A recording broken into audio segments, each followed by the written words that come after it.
pista para Gabriel Fanhão Vilela, Marcelo Fé. Concorrente vem para o Centro Hípico Nashville, categoria Jovens Cavalos.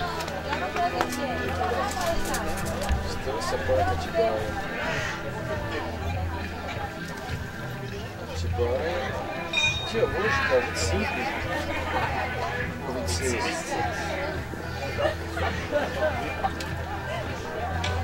Olha lá, Rafa, já vou guardar. Esse cara tá bonito, tem duas provas, mas esse cara não, tá bom.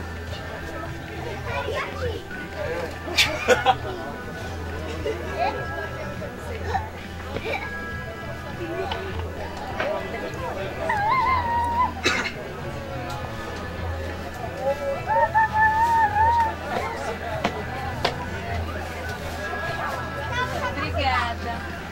Tá, deixa eu ver as fotos aqui. Você vai pagar já um preço que não leva todos, depois você separa no comum. Tá bom, pode ser. Aí, ó. Ninguém participou. Gravar na DVD ou no DVD é a mesma coisa que o pendrive. Você joga no computador e vê isso. No caso, você tem o computador, senão cobra mais pro pendrive. Se tiver o pendrive.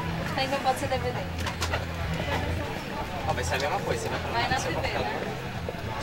Não, ó, Não tem entrada tipo aí. assim, você vai pegar esse DVD, colocar no computador, Sim, como se fosse no pendrive, você vai arrastar. Sim, sim, Pra alguma pasta, isso.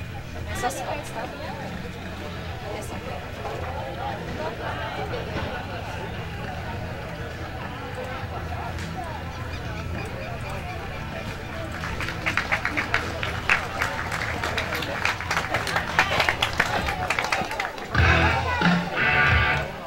Liderança de prova para Marcelo Fé. Completa o seu percurso sem falta nos obstáculos. 63 segundos, 81 centésimos, 63,81. Seu tempo de percurso.